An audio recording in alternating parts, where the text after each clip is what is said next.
할렐루야. 앞뒤에 계신 분들 인사 나누겠습니다. 잘 오셨습니다.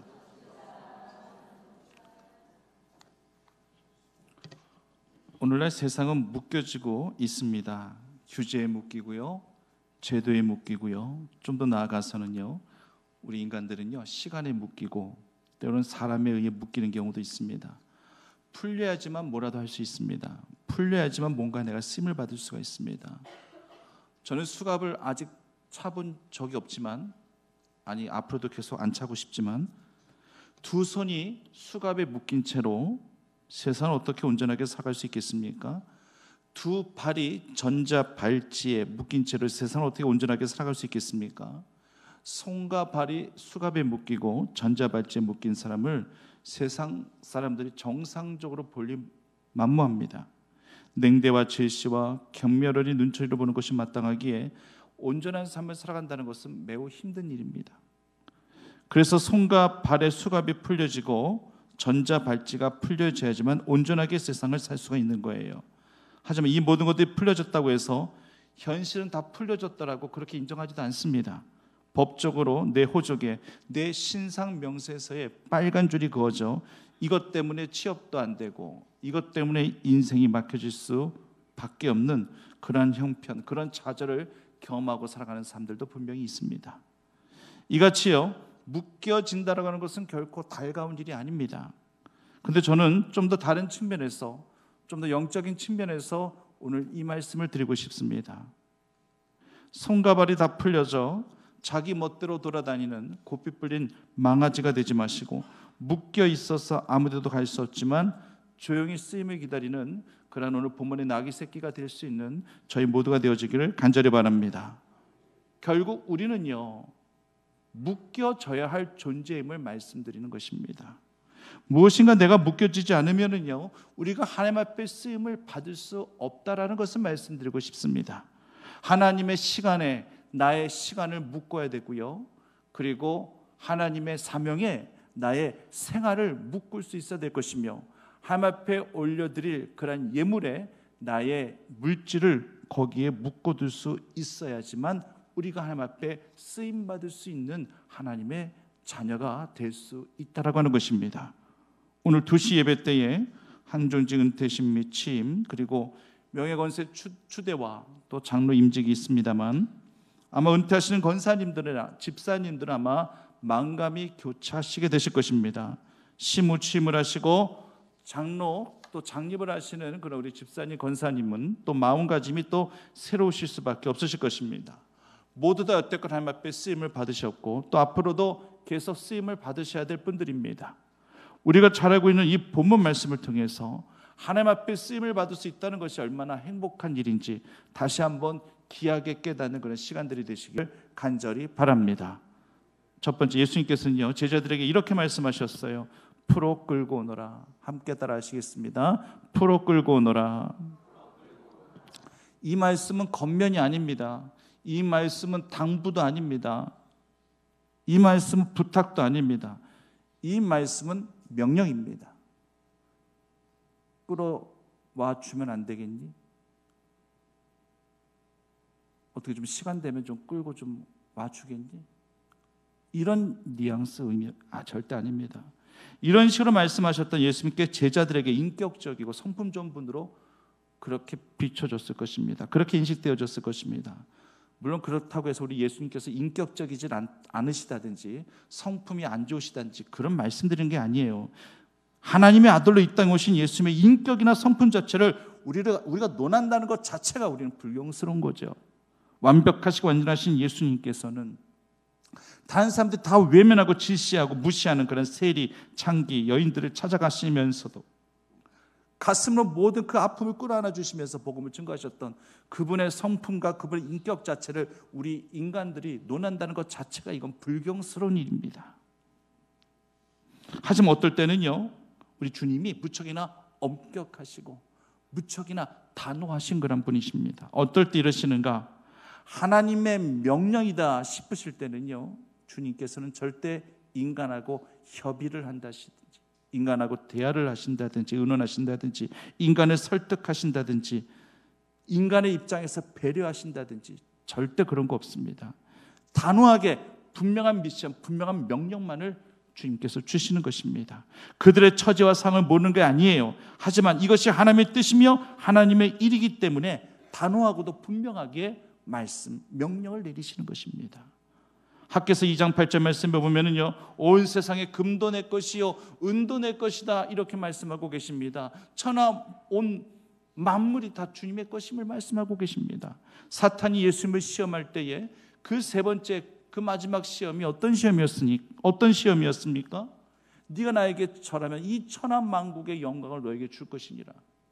천하 만국을 너에게 줄 것이냐. 정말 웃기는 이야기입니다. 이미 천하 만국은 예수님 겁니다. 누가 누구에게 천하 만국의 영광을 준다고 하는 것입니까?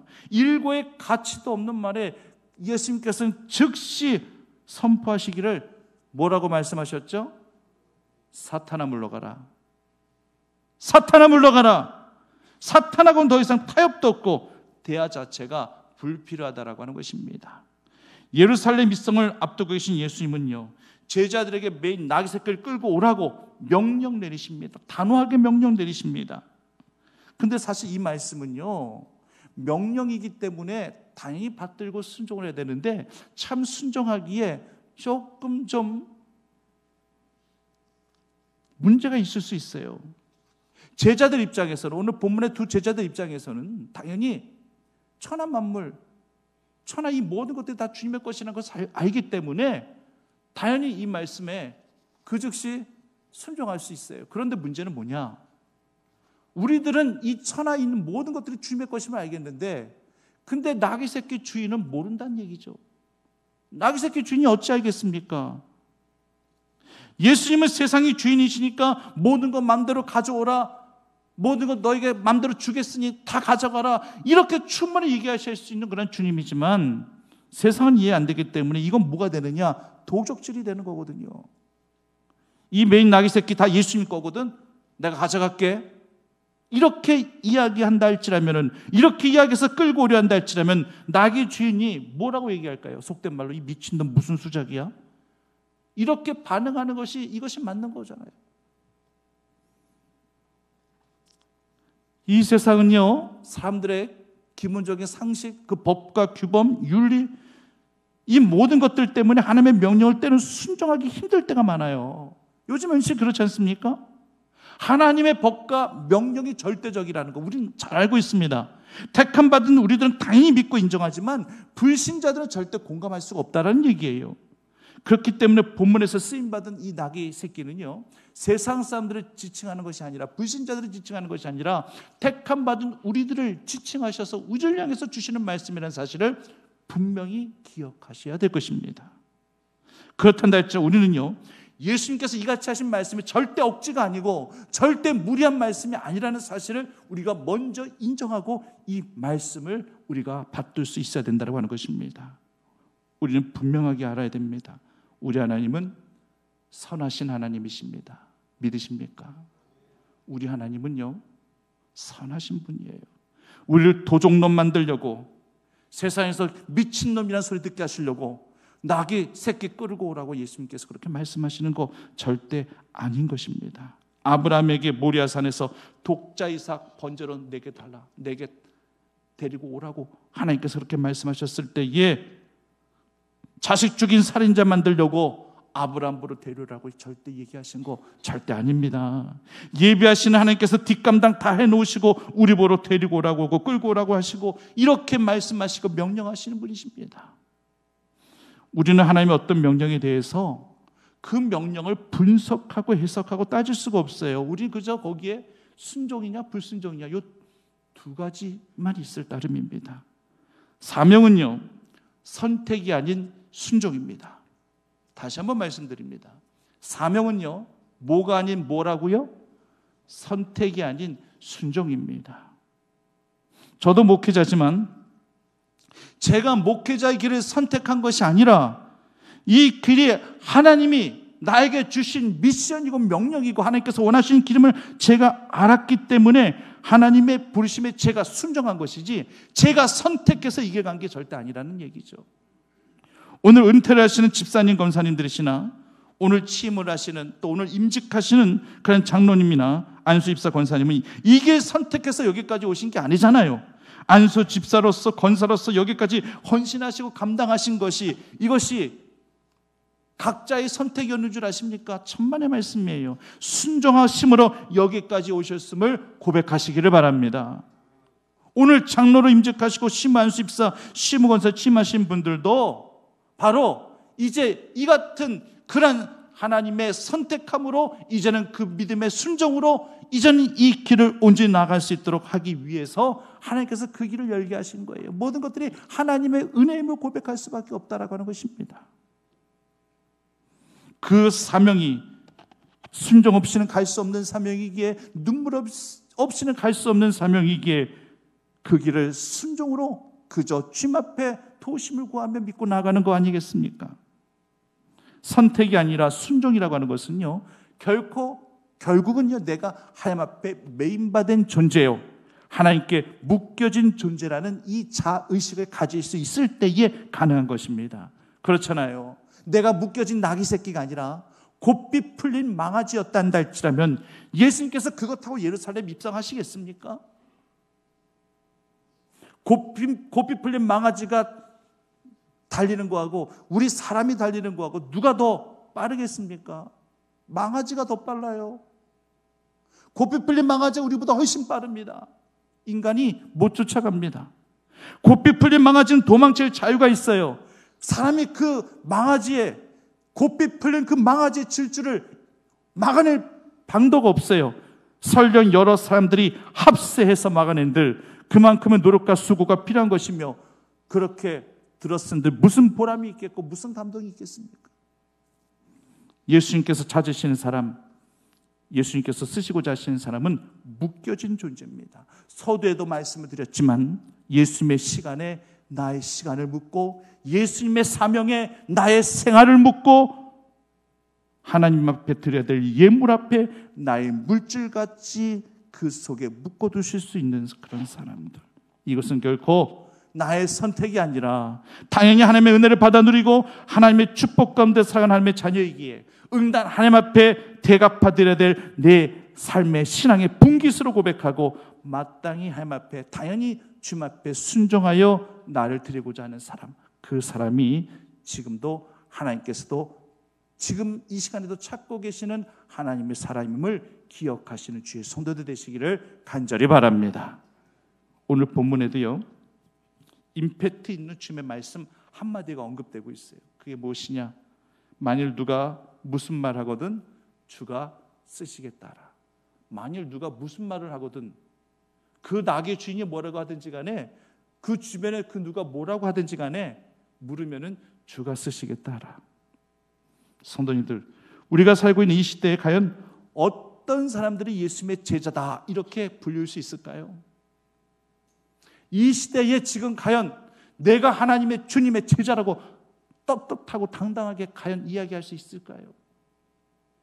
주님의 제자라 한다 할지라면요, 주님이 원하시기만 하신다 할지라면 내가 피해볼 것이 뻔히 보이고, 내가 손해볼 것이 뻔히 보이고, 내가 피곤해질 것이 뻔히 보여도 주님을 위해서라면, 몸된 교회를 위해서라면 순종하고 나아가는 사람들, 이 사람들이 주님의 제자입니다.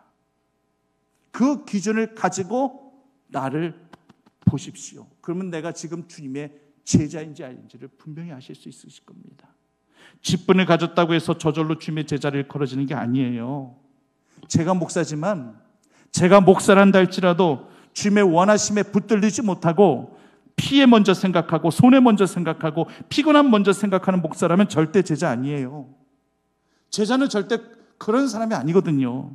주님이 나를 쓰시겠다 하신다 할지라면 내가 좀 피곤해져도, 내가 좀 피해를 본다 할지라도, 내가 좀 손해를 본다 할지라도 주님이 나를 들어 쓰시겠다 하시는데 순종하겠나이다, 이렇게 고백하는 주의 성도들이 주님의 참 제자가 되어짐을 꼭 기억하시기를 바랍니다. 그리고 꼭 여러분들이 그런 제자가 되셔야 된다는 얘기예요.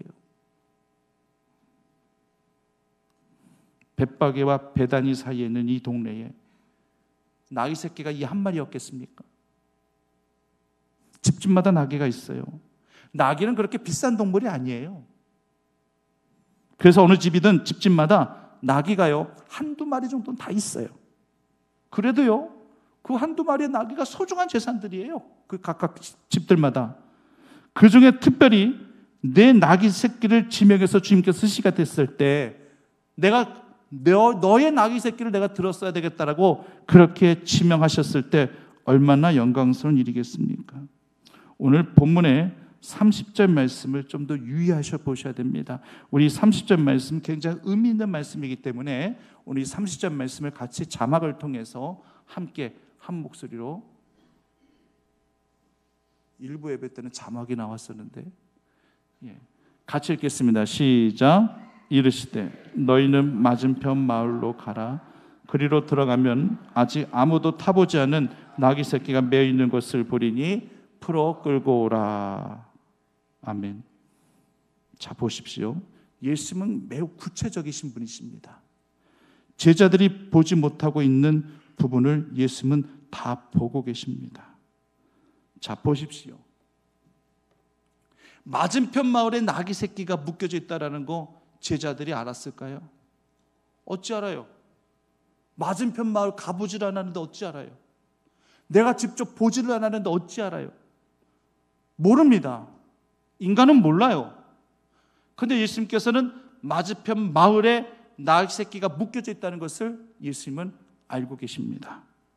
그런데요, 그보다 더 놀라운 사실은요, 오늘 본문에 방금 읽은 이 나귀 새끼가 어떤 나귀 새끼라고 이야기하고 있죠? 어떤 나귀 새끼라고 이야기하고 있습니까? 예? 한 번도 사람을 태워본 적이 없는 나귀 새끼. 욕 아니에요? 한 번도 사람을 태워본 적이 있는 나귀 새끼. 그거 어찌 알아요? 사람은 그거 봐도 몰라요. 여러분들 보면 알아요? 이 나귀 새끼가 예전에 사람을 태워봤었는지 안 봤었는지 여러분들 알아요? 어찌 알아요? 인간은 봐도 모르는 거예요.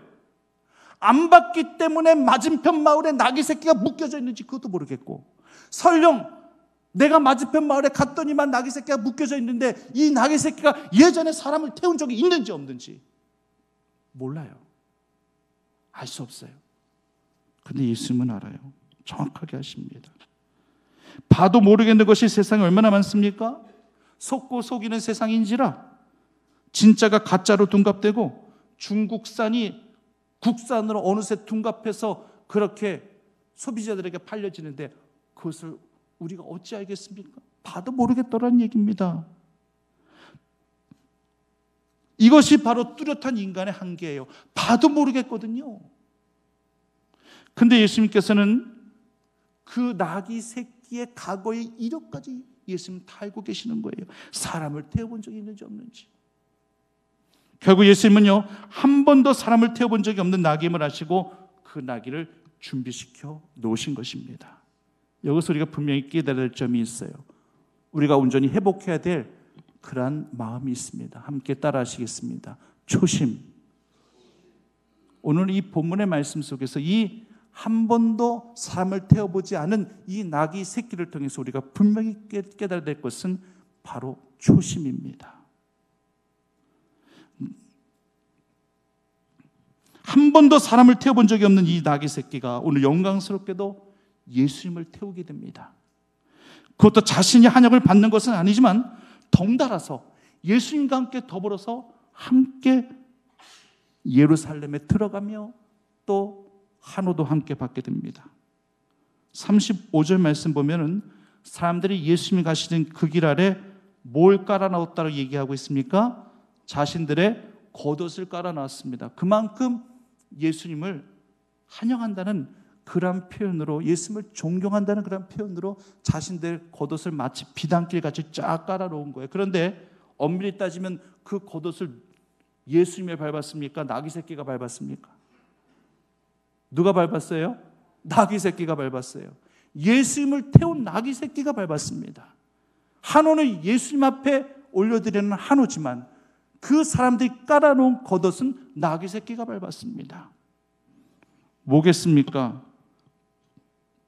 우리도요, 초심의 마음을 가지고 하나님 앞에 쓰임을 받게 되어지면 진정 하나님께서는 우리도 함께 존귀함을 받는 상급의 자리에 우리를 높여주시는 은혜의 주님이심을 믿으시기를 바랍니다.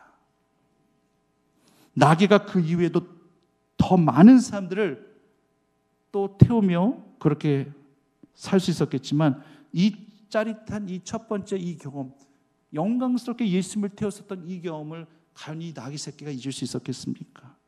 초심이라는 게 바로 이런 거지 않습니까? 초심이 바로 이런 거지 않습니까?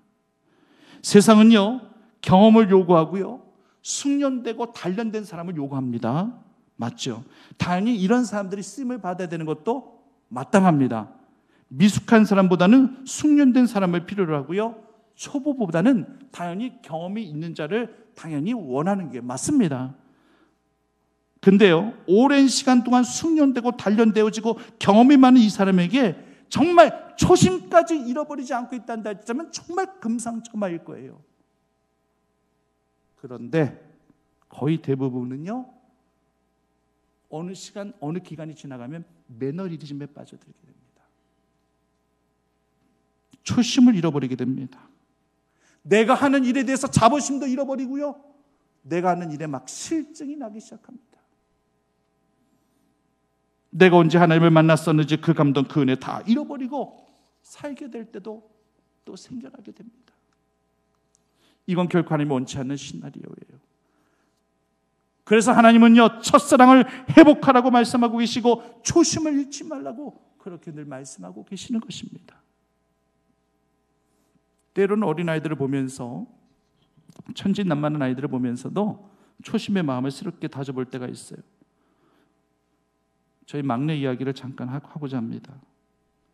가정 예배를 드리는데 이 식구들 모두 돌아가면서 기도를 하는데 이 7살짜리 막내가 기도할 때 그래도 참 고맙게도 우리 교회를 위해서 기도해 주더라고요. 근데 어떻게 기도하냐면요, 이렇게 기도하는 거예요. 하나님, 우리 교회가 불나게 해주세요. 별로 놀라지도 않으시네요. 아주 섬찟한 기도를 올려드리죠. 저는 순간 그렇게 이해를 했거든요. 교회 불나면 어떡하라고, 얘가 대체 무슨 기도하고 있는 거야? 저도 눈 감고 아이의 기도 동참하고 있다가 순간 눈을 뜨고 그 아이를 쳐다봤어요. 근데 알고 봤더니만 단어 하나가 빠졌더라고요. 이런 기도의 내용이었어요. 하나님, 우리 교회가 기도에 불나게 해주세요. 기도에 불나게 해주세요. 기도가 빠져있을 때 불은요, 사이렌을 요란스럽게 울리면서 출동하는 소방차가 필요한 불이에요. 그런데요, 기도에 불나게 해주세요. 이 불은 소방차가 필요 없는 성령의 불입니다. 이 교회 기도에 성령의 불이 불지펴지기를 간절히 원합니다. 7살짜리 아이 입에서 나온 이 기도의 순간 제 가슴에도 불이 붙었습니다. 그리고 마지막 마무리 기도를 하는데 보통 예수님의 이름으로 기도드립니다. 이렇게 마무리를 하지 않습니까? 근데 이 아이가 이렇게 기도하기 전에 또 단어 하나를 더 추가해서 이렇게 기도를 마무리하는 것입니다. 살아계신 예수님의 이름으로 기도드립니다. 당연히 우리 예수님은 살아계신 분이신데 내가 이 사실을 내가 절대 모르지 않고 있는데, 근데 그 아이가 살아계신 예수님의 이름이라 그렇게 고백하며 기도할 때에 정말 하나님의 살아계심이 가슴 뭉클하게 느껴졌습니다. 이 아이를 통해서 초심을 다시 한번 확인하게 되었어요. 그래서 저도 기도할 때마다 이 아이가 드렸던 기도 제목 붙들고 이제 기도하기 시작했습니다. 우리 충북교회가 기도에 불나게 해주십시오. 살아계신 예수님의 이름으로 기도드립니다. 성도님들, 하나님이 사람을 들어쓰실 때 하나님은 사람 깊은 곳까지 그렇게 통달하시지 않습니까? 우리의 속생각, 우리의 그 모든 마음까지 하나님께서 다 살펴보고 계시지 않습니까?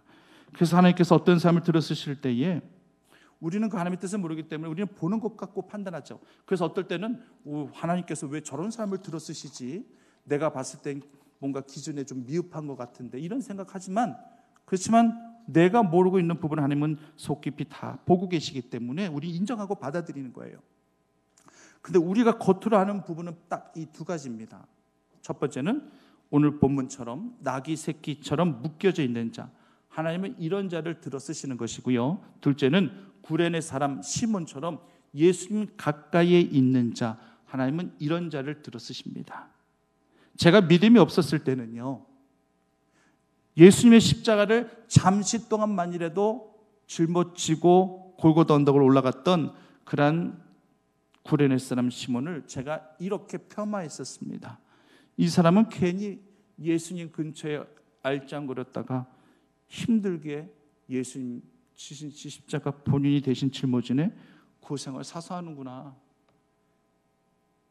안 져도 될 십자가인데 예수님 바로 앞에 있어서 또 체격도 얼마나 건장했으면 또 그렇게 짊어지게 됐을까, 이런 생각을 한 적이 있었어요. 그런데요, 믿음이 들어가면서부터는요, 구레네 사람 시몬이 그렇게 부러울 수가 없는 거예요. 이런 마음이 듭니다. 당신은 좋겠습니다. 예수님께서 짊어지신 십자가 대신 잠깐이라도 짊어질 수 있어서 당신이 엄청 부럽습니다. 당신은 좋겠습니다. 그 한순간의 십자가 짊어짐으로 당신의 이름까지 성경에 기록되어질 수 있으니 당신이 정말 부럽습니다. 당신은 참 좋겠습니다. 믿음이 들어가니까 이렇게 부러움으로 바뀌어지는 거예요. 그러니 어떤 기도 제목이 나오겠습니까?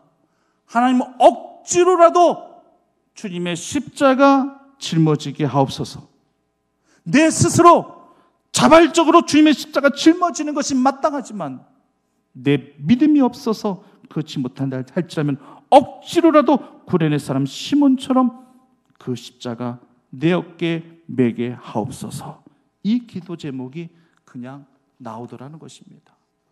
그러면서 말씀을 준비하다가 찬송가 이 339장 이 1절 2절 이 찬양이 말씀을 준비하면서 계속 제 영혼을 울리는 겁니다.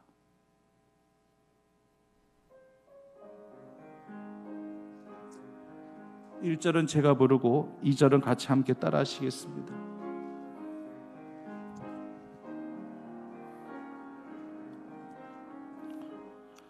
내 주님 지신 십자가 우리는 안 질까? 네게 나 있는 십자가 내게도 있도다. 2절은 같이 하겠습니다. 내 몫에 태인 십자가 늘 지고 가리다. 금멸유관을 쓰려고 저 천국 가겠네.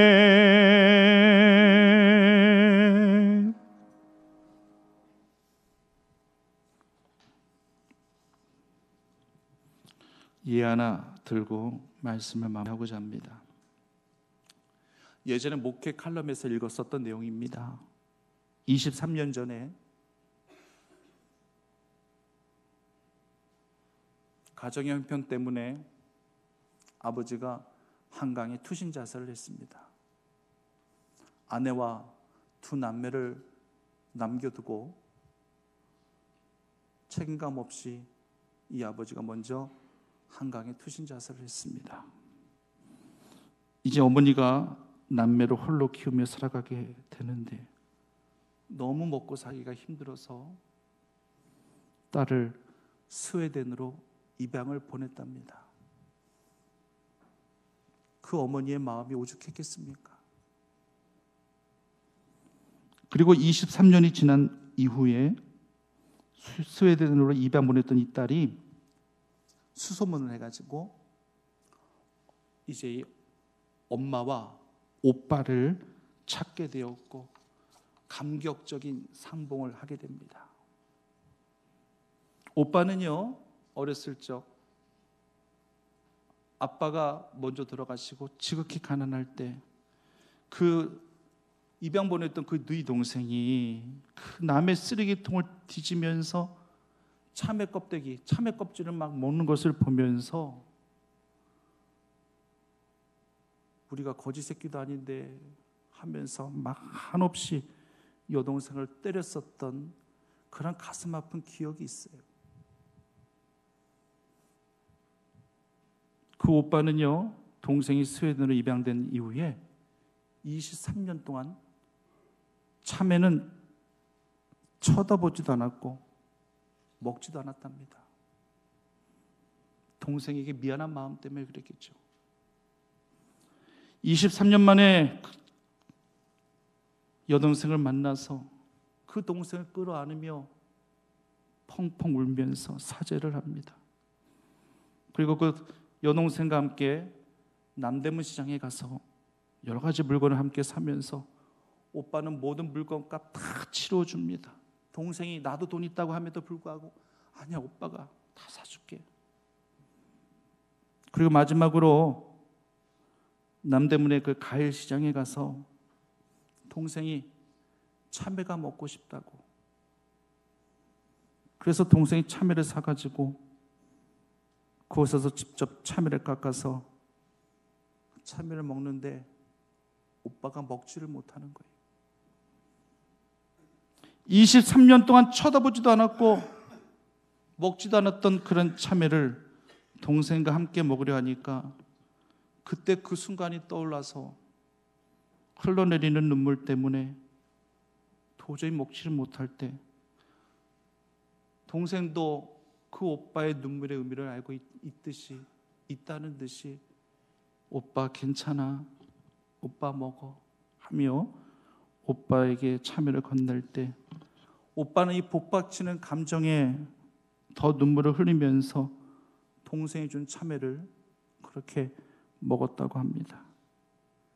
이제 23년 동안 묶여진 감정이 다 풀려지게 된 거예요. 어머니는 23년간 딸 만나게 해달라고 하나님 앞에 간절히 기도했고, 그래서 23년 만에 기도한 어머니의 기도 그 응답 받아서 이제서야 자식 버렸다라는 그런 죄책감을 이제는 훌훌 털어버리고 모든 멍에를 풀어버리고 모든 묶임을 다 풀어버리고 이제 자유함을 얻게 되었다라는 감동적인 실화가 있습니다. 성도님들, 묶여있는 그 23년 동안 이 엄마가 얼마나 힘들었을까요? 이 오빠가 얼마나 힘들었으면은 참외 껍데기 쓰레기통에서 뒤져먹는 그러한 그 동생을 심하게 때린 그 죄책감 때문에 23년 동안 참외조차 쳐다보지 않았던 그 모든 묶임들이 이제 감격적으로 한순간에 다 풀려지게 됩니다. 성도님들, 우리 상황을 한번 볼까요? 건강이 묶여 있습니까? 풍요가 묶여 있습니까? 성공이 묶여 있습니까? 하지만 성도님들, 불가능하다고 생각하는 것, 시시하다고 생각하는 그 모든 것들, 내모로 못하는 모든 것들, 그 모든 것들마저도 주님 앞에 다 가지고 오실 때에, 기도하실 때에 그 모든 묶여지는 모든 것들이 하나님의 은혜 가운데 풀려지게 하시는 귀한 역사가 꼭 일어나게 되어지기를 간절히 소망합니다. 철저히 하나님 앞에 묶여진 존재가 되십시오. 철저히 하나님을 더 친밀하게 가까이 할 수 있는 존재가 되십시오. 묶여진 나귀 새끼가 되십시오. 예수님의 십자가 억지로라도 짊어진 구레네 사람 시몬이 되십시오. 그 묶임을 통해서, 그 묶여져 있는 나를 통해서 들어서시는 하나님 앞에 순종함으로 나갈 때에, 내가 주님과 밀착하여 늘 더 가까이 하고자 할 때에 하나님이 이 같은 나를 통해서 이 교회의 비전도 보게 하실 것이며 성도님의 삶 가운데 속에서도 놀라운 비전을 보게 하여 주시기를 간절히 축원합니다. 하나님 아버지, 주님 앞에 쓰임만 받을 수 있단다 할지라면 순종하게 하시옵소서. 묶여진 나귀 새끼가 오늘 말씀을 통해서 이렇게 부럽게 느껴지는 이유는 우리에게 믿음이 있음입니다. 우리도 이렇게 때로 우리의 생활에 묶이고 우리의 물질에 묶이고 우리 현실에 묶여질 때도 많이 있지만 그 묶인 가운데 속에서도 또 응답한 주님 앞에 쓰임받게 되어질 우리의 모습들을 고백하며 순종하며 나갈 때에 그 모든 묶인 것들을 풀어 자유케 하시고 더 신령한 축복으로 존귀케 여겨주시는 귀한 정과 같은 은혜가 우리 삶 가운데 가득 차워 넘쳐날 수 있도록 인도하여 주시옵소서. 예수님의 이름으로 기도드립니다.